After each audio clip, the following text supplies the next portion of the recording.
పక్కనే ఉన్న వచ్చేసా అని చెప్పి వీడు మమ్మల్ని గంటసేపు వెయిట్ చేపించాడు. 9:30 అయ్యింది, ఇంకా రాడేర్రా వాడు. ఒకవేళ అంతసేపు వెయిట్ చేయలేక వెళ్ళిపోయామే అనుకో, అంతేలా మామ నిన్ను నా బెస్ట్ ఫ్రెండ్ అనుకున్నా, నువ్వు కూడా మోసం చేస్తావని అనుకోలేదని డైలాగులు కొడతాడు. ఇక అని వెయిట్ చేశా. అసలే సెమ్ ఎగ్జామ్స్ కానీ ఇక వాడు వచ్చేలోపు సబ్జెక్ట్ మీద ఒక లుక్ వేసా. ఇక 1 గంట తర్వాత మహాన్ భావుడు ఎంట్రీ ఇచ్చాడు.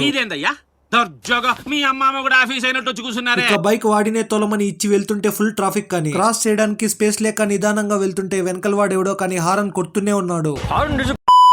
కాలేజ్ కి వెళ్తున్న రూట్ లో మన పుష్ప లారీ అయితే దర్శనం ఇచ్చింది. ఇక కాలేజ్ కి వెళ్ళిపోయాక అసలే ఎగ్జామ్ కి టైం తక్కువ ఉంది, రండ్రా పోదామంటే ఇప్పుడు ఇన్సెట్ చేస్తున్నాను. ఎందుకు పుడతారో కూడా తెలియదండి మనుషులు కొంతమంది. ఇక ఎగ్జామ్ కి టైం తక్కువ ఉందని అదరా బదరా పోయి ఎగ్జామ్ రాసొచ్చేసాము. ఎగ్జామ్ బాగా రాసేదో లేదో పక్కన పెడితే ఎగ్జామ్ అయిపోయిన తర్వాత మా ఫ్రెండ్స్ పెట్టే డిస్కషన్ పార్లమెంట్ రేంజ్ లో ఉంటుంది.